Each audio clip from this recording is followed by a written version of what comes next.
Boa noite ao True Life. Isso, uma boa noite forte, uma boa noite potente, é sempre importante. Você que está em casa, receba também aí o nosso abraço virtual nessa hora. Se sinta aí também abraçado por cada um de nós que está aqui. Você que está em casa não perde, mas deixa de ganhar um pouco, né? Por exemplo, olhar a face desses jovens lindos que estão aqui, né? Existem coisas que o Senhor faz aqui no meio da congregação. Então, eu te encorajo para os próximos cultos, você estar conosco aqui, porque vai ser uma grande bênção te receber aqui conosco, estarmos todos aqui unidos. Ainda não poderemos fazer aquela festa quando você chegar, te abraçar e tudo mais, mas eu creio que só em olhar um nos olhos do outro, o Senhor já ministra nossos corações, amém? Eu louvo a Deus pelas máscaras, né? Porque há um estudo aí que fala que 50% da feiura do Brasil foi embora por causa da máscara. Eu sou um deles. Quando eu uso a máscara eu fico mais bonito, porque as pessoas só me veem do meio do rosto para cima. Glória a Deus, glória a Deus. Queridos, vamos dar continuidade aí, né, na pegada da carta de Paulo aos Efésios, né? O fator Éfeso em nossas vidas. Eu creio que o Senhor já falou grandemente no nosso meio, e eu sei que Ele continuará falando, né, até o final dessa pegada aí, que tem sido ministrada aqui poderosamente aos nossos corações. Então, sem mais delongas, eu vou pedir que você abra aí a sua Bíblia, em Efésios 2, nós vamos ler a partir do 11, iremos até o 22. Aleluias, feliz, contente de estar aqui, uma responsabilidade de trazer algo ao seu coração, que o Senhor falou ao meu coração, e eu sei que Ele ainda ministrará mais nessa noite. Além do que Ele já colocou no meu coração, o que eu tenho para trazer para você, eu sei que Ele tem mais para fazer. Basta que você queira, né? O nosso Deus é um Deus que excede todo entendimento e faz muito mais do que a gente pode pensar ou imaginar. Então, se a sua expectativa é zero, em cima de zero é difícil, mas tem uma expectativa pelo menos pequenininha, pelo menos um grão de mostarda, e eu creio que em cima dessa expectativa o Senhor vai te surpreender nessa noite. Você recebe isso no seu coração? Amém. Eu leio na Nova Almeida atualizada. Acompanha aí na sua versão, porque é a mesma Bíblia. Está assim: portanto, lembre-se de que no passado, repita, no passado, vocês eram gentios na carne, chamados incircuncisão por aqueles que se intitulam circuncisão, que é feita na carne por mãos humanas. Naquele tempo, vocês estavam sem Cristo, repita, estavam sem Cristo, separados da comunidade de Israel e estranhas alianças da promessa, repita, não tendo esperança e sem Deus no mundo. Mas agora, repita, mas agora, em Cristo Jesus, vocês que antes estavam longe, foram aproximados pelo sangue de Cristo, repita, foram aproximados pelo sangue de Cristo, porque Ele é a nossa paz. De dois povos Ele fez um só, e na sua carne derrubou a parede de separação que estava no meio, a inimizade. Cristo aboliu a lei dos mandamentos na forma de ordenanças, para que dois criassem em si mesmo uma nova humanidade, fazendo a paz e reconciliasse ambas em um só corpo com Deus, por meio da cruz, repita, por meio da cruz, destruindo a inimizade por meio dela. E quando veio, Cristo evangelizou paz a vocês que estavam longe e paz também aos que estavam perto, porque por meio dele ambos temos acesso ao Pai em um só Espírito. Assim, vocês não são mais estrangeiros e peregrinos, mas concidadãos dos santos e membros da família de Deus, edificados sobre o fundamento dos apóstolos e profetas, sendo Ele mesmo, Cristo Jesus, a pedra angular. Nele todo o edifício bem ajustado cresce para ser um santuário dedicado ao Senhor. Nele também vocês estão sendo edificados junto com os outros para serem morada de Deus no Espírito. Repita, eu sou morada de Deus no Espírito. Espírito Santo, debaixo desta confissão de fé, que nós somos morada tua, eu te peço, fala conosco nessa hora, que a palavra ministrada enche os nossos corações, que a palavra ministrada nos encha de fé, que a palavra ministrada gere vida e que cada um de nós sejamos impactados por ela nessa noite para a glória de Jesus. Amém? Queridos jovens comprometidos com Jesus, e quem é comprometido fala é nós. Glória a Deus, você está comprometido e eu também.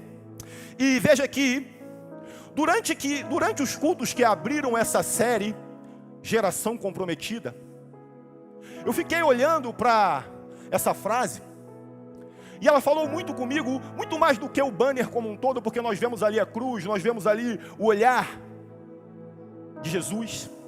Mas a frase geração comprometida falou comigo, e ela ficou gerando algo no meu coração ao longo dos dias. E numa primeira análise, eu poderia imaginar que uma geração comprometida queira nos dar a ideia de geração estragada,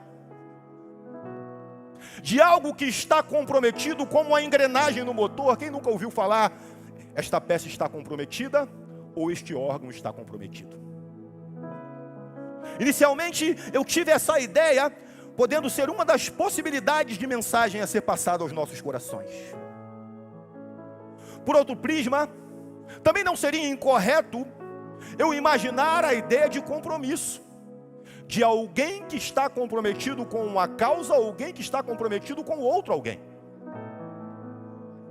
E finalmente, também não seria incorreto eu pensar em comprometimento, que é diferente de envolvimento.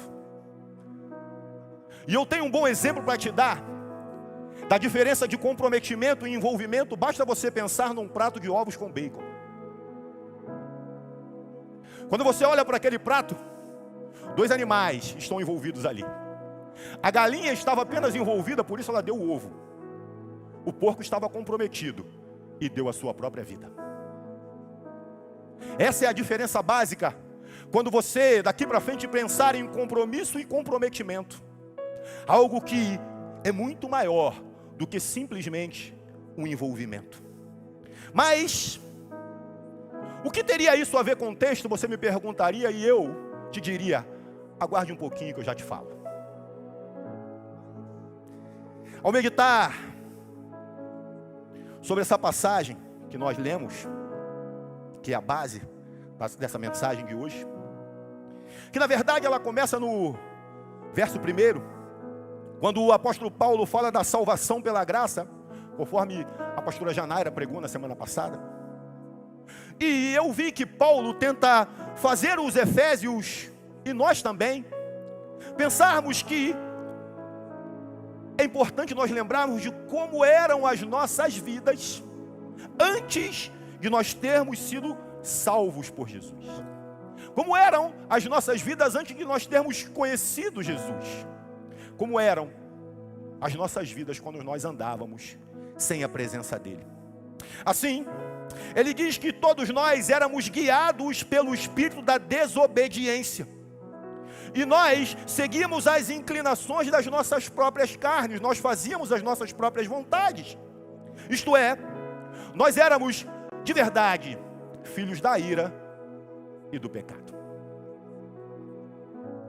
E no verso 11, Paulo nos encoraja dizendo: lembrai-vos que outrora ereis chamados incircuncisão, ou seja, nós estávamos sem Cristo. Aí, eu lembrei um pouco de como era a minha vida antes de conhecer Jesus. E pasmem, eu não fui um jovem do tipo virado no giraia. Não fui. Embora tenha sido criado num ambiente difícil, embora tenha sido criado num ambiente dos mais complicados do Rio de Janeiro, lugar onde eu costumo dizer que a galinha cisca para frente, tão complexo que é a coisa. Mas eu poderia me perder, quem sabe se quisesse. Mas eu me lembro que das coisas mais perigosas que eu fiz quando era jovem, quando era ainda menino, foi comer um despacho de macumba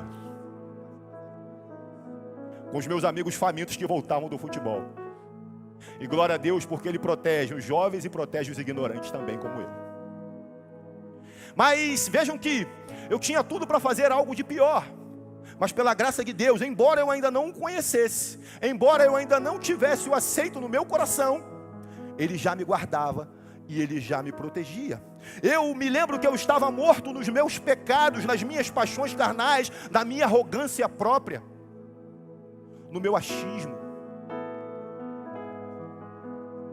Eu era muito em mim mesmado, lembra? Sabe? Eu acreditava muito no que eu sabia, no que eu pensava.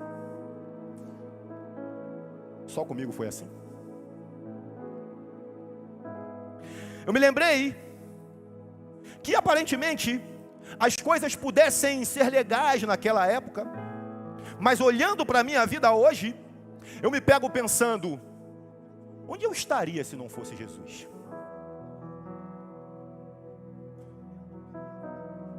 Que fim eu teria dado à minha vida se não fosse Jesus nela? Você já tentou pesar isso na sua própria vida? Pergunte para a sua alma agora, pergunte para o seu espírito, onde eu estaria se não fosse Jesus na minha vida? E Paulo também quer nos mostrar que se nós estivermos firmes em Jesus, o nosso passado já ficou para trás. Se nós estivermos firmados nele, o passado já não pode mais nos ferir. O passado ficou no passado, ele já não exerce nenhum poder sobre as nossas vidas. Ele já não causa dores, porque, como está em Miqueias 7, 18 e 19, tudo já foi lançado no mar do esquecimento. Tudo já ficou para trás. Mas eu preciso te perguntar, por que você ainda continua arrastando o defunto do passado? Por que você insiste em pescar no mar do esquecimento?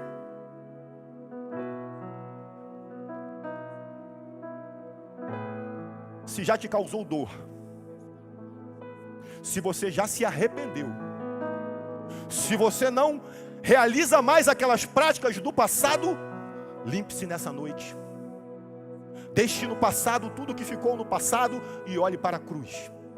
Olhe para a obra da cruz, que o Senhor nessa noite gerará em você uma libertação do passado que tenta te prender e te manter lá atrás.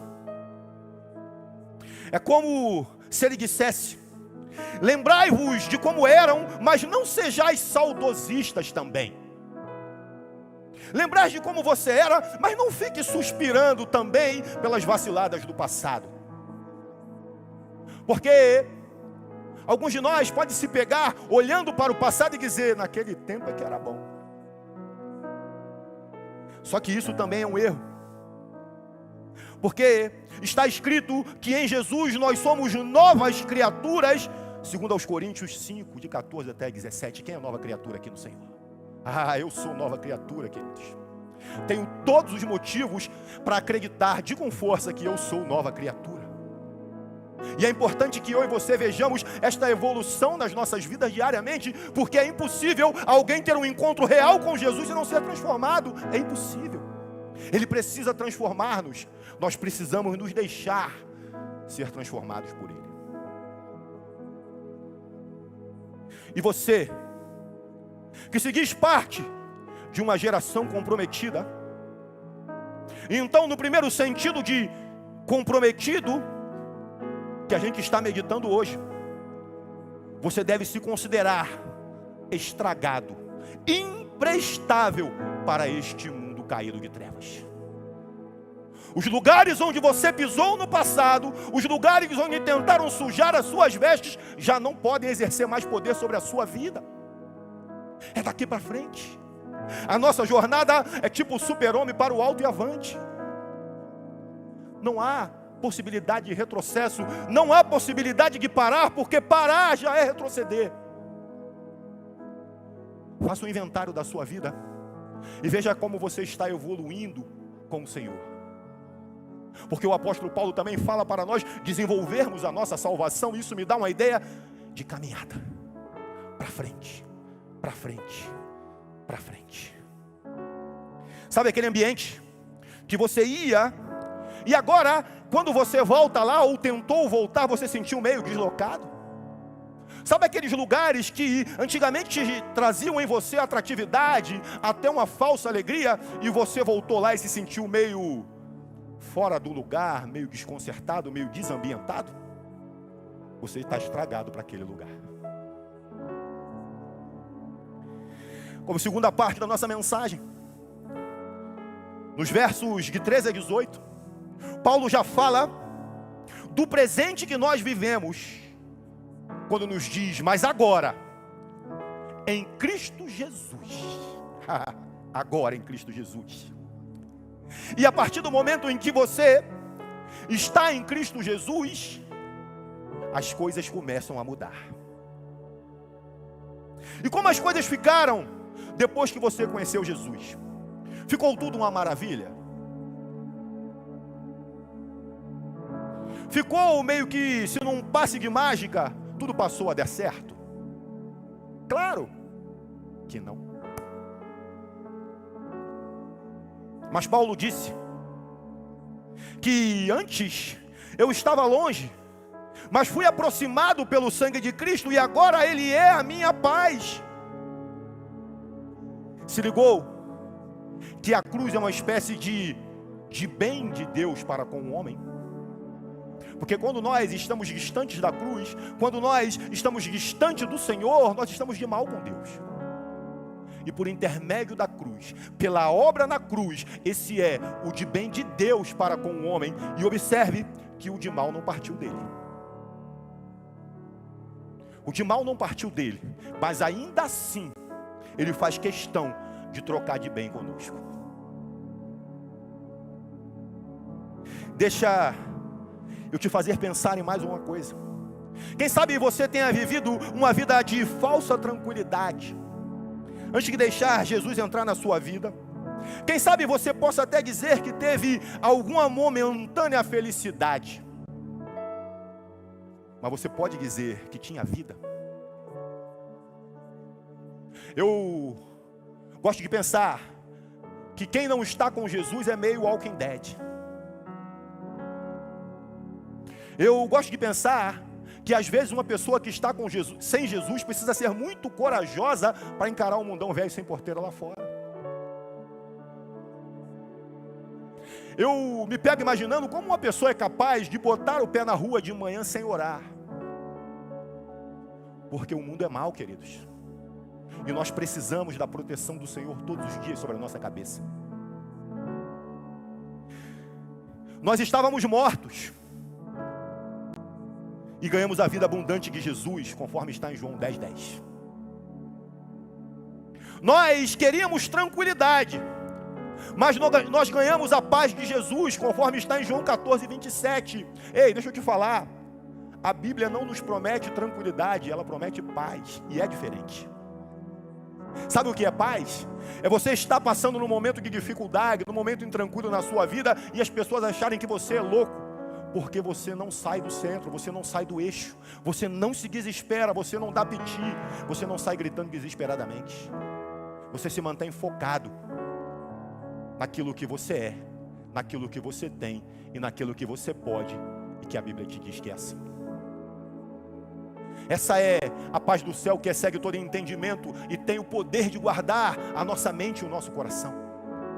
Nos momentos mais difíceis da nossa vida, nos apeguemos a Jesus. Fiquemos firmes com Ele, porque Ele jamais nos abandona. Nós podemos até viver aflições agora, mas Jesus já venceu todas elas por nós, João 16:33. No mundo tereis aflições, mas tem de bom ânimo. No mundo nem sempre as coisas serão da maneira que você esperava, mas tem de bom ânimo. No mundo as pessoas poderão parecer que não te entendem, mas tem de bom ânimo, porque eu já venci todas elas, diz o Senhor. E se eu venci, diz o Senhor, recebo o poder para vencer também. Toda a separação do homem para com Deus foi encerrada no sacrifício de Jesus na cruz. Para os que o recebem, todo aquele que recebe o Senhor se torna um com Ele. Todo aquele que recebe Jesus derruba a parede de inimizade que havia entre ele e Deus. Todo pecado foi cravado na cruz. Todo pecado, o pecado não tem mais poder sobre a minha vida e a sua vida. Você e eu não somos mais escravos do pecado. Entenda, você não é mais escravo do pecado. Ah, Roberto, mas o pecado continua me perseguindo. Sim, é o papel dele. Mas o Espírito Santo, o Espírito Santo te capacita a vencer as dificuldades. O Espírito Santo te dá estratégias para vencer aquilo que tenta te arrastar para o pecado. O Espírito Santo é o poder que nos transforma. Receba isso no seu entendimento nessa noite. Todas as vezes que você se sentir apertado, espremido pela vontade de praticar o pecado, lembre-se do Espírito Santo do Senhor. Peça ajuda e Ele virá em teu socorro. Toda a inimizade foi destruída na cruz onde Ele foi pregado, por ter morrido por mim e por ti. Hoje nós temos o Consolador, o Espírito Santo, o mesmíssimo poder que ressuscitou Jesus, conforme está em Romanos 8:11. Fale, eita! Isto está em você, queridos. Sabe o poder que ressuscitou Jesus? Sabe o poder que fez Jesus se levantar da cova? Sabe o poder que fez Jesus se erguer e todo mundo ficar boquiaberto? Ele está em ti e está em mim. É o mesmo poder. Basta que nós nos foquemos nele. Basta que nós queiramos conhecê-lo mais, ouvir a sua voz e sermos dirigidos por ele. E certamente ele irá nos guiar por toda a verdade. Agora eu tenho capacidade para vencer o pecado que me vencia, me mantinha escravo e na condição de morto-vivo. Agora, eu e você temos a alegria, não apenas uma felicidade movida por condições externas. Sabe aquela falsa felicidade, aquela falsa alegria que só está bacana quando eu estou com a rapaz? Sabe aquela falsa alegria que só está bacana quando eu encho os cornos de bebida alcoólica? Sabe aquela falsa alegria que só aparece se eu estiver usando droga? Tudo isso acaba na cruz. Tudo isso foi pregado na cruz. Você não é mais escravo disso. Receba no seu coração. Não há nada exterior que possa mudar o que está dentro, a não ser que nós deixemos. Que o Senhor nessa noite, por intermédio do Espírito Santo, blinde o seu coração e o meu coração, para que nada, rigorosamente nada que está fora, possa mudar o que está dentro. Com o Senhor Jesus, com o Espírito Santo, nós temos o poder de vir para um lugar igual a esse e chegar na nossa casa com a mesma alegria. Antigamente, eu e você podíamos ir para uma balada qualquer e só o nosso travesseiro sabe do nosso choro, da nossa tristeza. Aparentemente alegre, mas por dentro e no secreto uma tristeza profunda. Agora, eu e você somos irmãos de Jesus e filhos de Deus. Que maravilha! Você já tentou pesar isso também? Por isso, eu e você fazemos parte de uma geração comprometida. Exatamente no segundo sentido de compromisso que eu externei aqui no início. Um compromisso sério com alguém que foi, mas vai voltar. Eu e você temos um compromisso sério com alguém que foi, mas vai voltar, que prometeu que voltará e virá para nos buscar.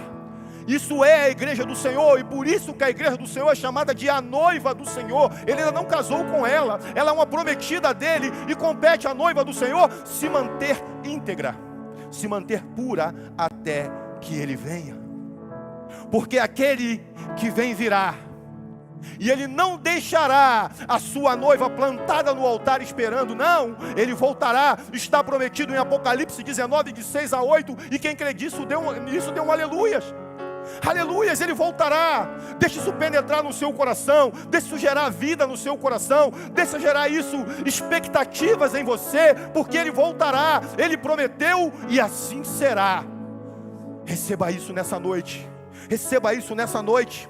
Santidade ao Senhor é o que ele está nos pedindo hoje. Santidade em esperá-lo até que ele venha. Esse é o nosso presente, o presente de aguardar pela volta do nosso noivo. E finalmente, os versos de 19 a 22 fala do que fazer até que ele venha. De qual comportamento nós precisamos ter até que ele volte? Alguém se casa com roupa suja?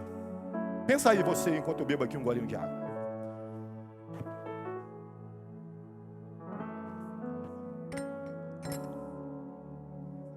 Alguém se casa com roupa velha? Alguém se casa nu? Não. Isso quer falar para mim e para ti, jovem de Jesus, de santidade. Isso quer falar para mim e para ti de preparação de uma construção em andamento. Por isso que no final ele fala que nós estamos sendo edificados. Isso fala para mim de construção. Fala também de uma espera em pureza até que o noivo venha. Em Mateus 25, de 1 a 13, exprime exatamente essa espera pelo noivo. E você conhece muito bem a parábola das 10 virgens. E ela traz para o meu coração ensinamentos do tipo: tem azeite na lâmpada para se manter na luz até que ele venha. Proteja a unção da noiva de Cristo. Proteja aquilo que está sobre a sua cabeça como noiva de Cristo até que ele venha. O segundo ensinamento que eu tiro da parábola das 10 virgens é: não tente se valer do azeite das outras noivas. Sabe o que isso me revela? Deus não tem netos, Deus só tem filhos.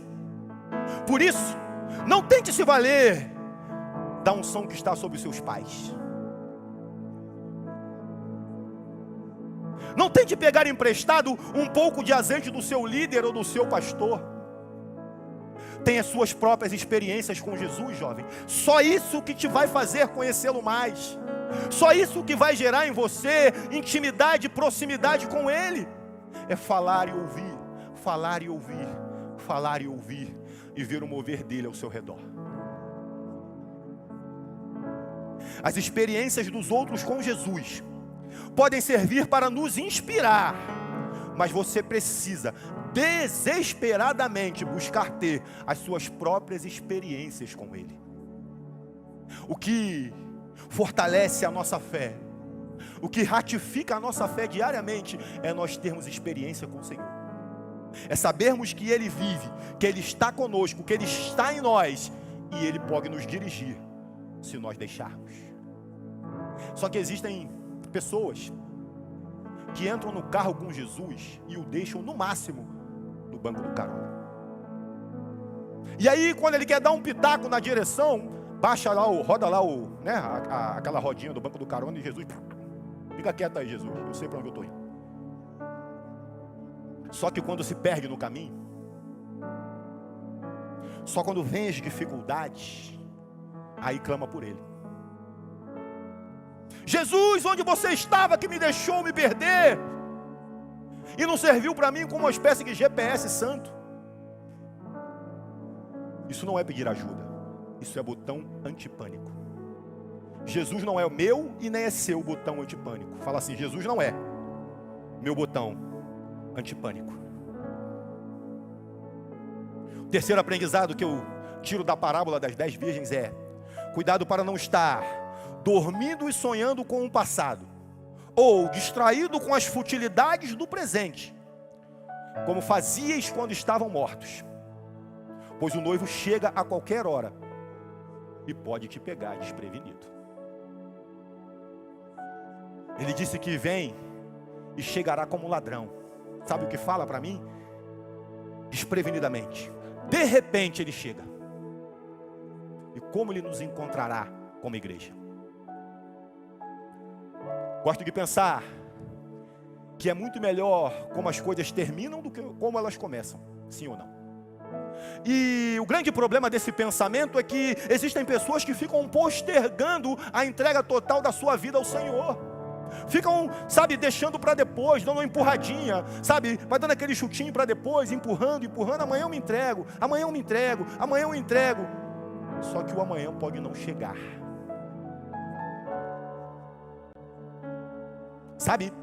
Às vezes pode acontecer algo conosco de infeliz. Alguns ainda têm a oportunidade de se arrepender e aceitar o Senhor num leito, outros não. Então, que a nossa espera pelo Senhor, que a nossa decisão de andar com Ele seja firme todos os dias. Todos os dias da nossa vida. Sabe, precisamos viver como se Ele fosse voltar agora. Agora. Sabe, jovem, o Senhor está nos chamando para um relacionamento sério com Ele. Sabe quando você manda lá nas redes sociais, em um relacionamento sério com? Eu te desafio a lançar na sua rede social, em um relacionamento sério com Jesus. Receba isso no seu coração, que isso fique ruminando em você, que isso te incomode de alguma maneira, porque nessa noite, o Espírito Santo não quer colocar uma pulga atrás da sua orelha, Ele quer colocar um elefante. Ele quer nos incomodar a sair do lugar comum, Ele quer nos fazer, nos movimentar em direção a Ele. O que nós fazemos quando saímos daqui? O que nós fazemos depois que passamos daquela porta? Como é a nossa vida lá fora? Tudo em nós, tudo em nossas vidas, jovens, entendam, precisam convergir para Jesus. Tudo. Eu já falei aqui noutra oportunidade, nós não somos um celular dual chip, que é um pouco de Jesus e um pouco do mundo. Isso não pode existir em nossas vidas. Fique firme com o Senhor. Fique firme com o Senhor. Ele não irá largar da sua mão se você não largar da dele. Lembre-se, Paulo nos fala no texto base que nós somos família de Deus e que estamos fundamentados naquilo que foi escrito pelos apóstolos e dito pelos profetas. Fala ainda que Jesus, o noivo, é a pedra angular sobre a qual o edifício deve crescer, muito bem ajustado, para ser santuário dedicado ao Senhor. Isso me fala fortemente de construção, edificação e continuidade. Sabe quem é esse santuário? Faz assim, sou eu. Nós somos santuário do Senhor. Nós somos morada do Espírito Santo. Nós estamos em construção. Sabe, não é quando eu aceito Jesus no meu coração, quando eu abro a minha boca e o confesso como Senhor e Salvador da minha vida, essa construção está pronta. Não, ela está começando. Por isso que o apóstolo Paulo dá a ideia de crianças crescendo, alimento leitoso e depois um alimento sólido. Ou seja, isso tanto dá uma ideia para nós de crescimento, de maturidade, de um passo depois do outro. Que nós não sejamos mais aqueles mesmos meninos, aquelas mesmas criancinhas de quando nós nos entregamos ao Senhor no dia em que nós o aceitamos. No verso 22, nós lemos que estamos sendo edificados, construídos para a plena habitação do Espírito Santo. Isso me faz lembrar de Filipenses 1,6, que diz que aquele que começou, fala assim, começou. Aquele que começou a boa obra é fiel e há de completá-la. Fala assim, ele vai completá-la no dia da volta de Cristo Jesus. Ah, noiva do Senhor, saiba disso. Receba isso no seu coração. Noiva do Senhor, Ele vai voltar, Ele vai completar a boa obra que foi iniciada na sua vida. Não desanime, não se desespere, não prostitua o seu coração. O seu coração é do seu noivo. O seu coração é do seu noivo e ele precisa estar em primeiro lugar. O pastor Johnny já falou de prioridades aqui. O Senhor precisa ser a nossa prioridade. E sabe o que é prioridade? É aquilo que vem primeiro. O que vem primeiro na sua vida e na minha? O que vem primeiro? Veja que a cruz de Cristo divide a raça humana, porque ela é loucura para os que perecem. Todavia, ela é sabedoria e poder para os que estão sendo salvos, conforme está em 1 Coríntios 1, 18 a 19. De que povo sois agora? Pergunta o Senhor. De que povo sois agora? Pergunta o Senhor. E essa parte final da mensagem fala para mim sobre a terceira forma de entender uma geração comprometida e que não está somente envolvida. Como a galinha que contribuiu com o ovo daquele prato que eu ilustrei, mas uma geração comprometida como o porco, que entregou a sua própria vida, aquele que estava comprometido com a ilustração do alimento. Assim somos nós. Nós estamos comprometidos. Nós temos um compromisso sério com o Senhor, ao ponto de entregar as nossas próprias vidas por Ele. Os dias são maus, jovens. Você tem acompanhado nas redes sociais, você tem acompanhado na internet, você é uma pessoa conectada que eu tenho convicção que sim. E você tem visto o que tem acontecido no mundo afora. Prepare o seu coração, firme a sua fé, defina em você a quem você pertence. Quem é o seu noivo, igreja? Porque, embora os dias possam ser maus lá fora, aqui dentro, há uma convicção que me mantém firmado todos os dias. Ouça isso com o coração, segundo aos Coríntios 4, de 15 até 18.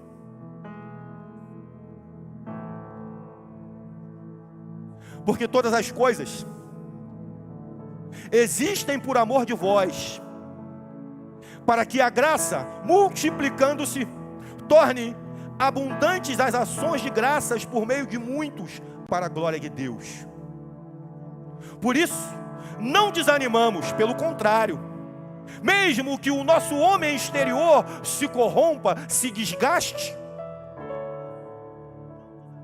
contudo, o nosso homem interior se renova dia após dia, porque a nossa leve e momentânea tribulação produz para nós eterno peso de glória, acima de toda comparação, não atentando nós para as coisas que se veem, mas para as que não se veem, porque as coisas que se veem são temporais, e as coisas que não se veem são eternas.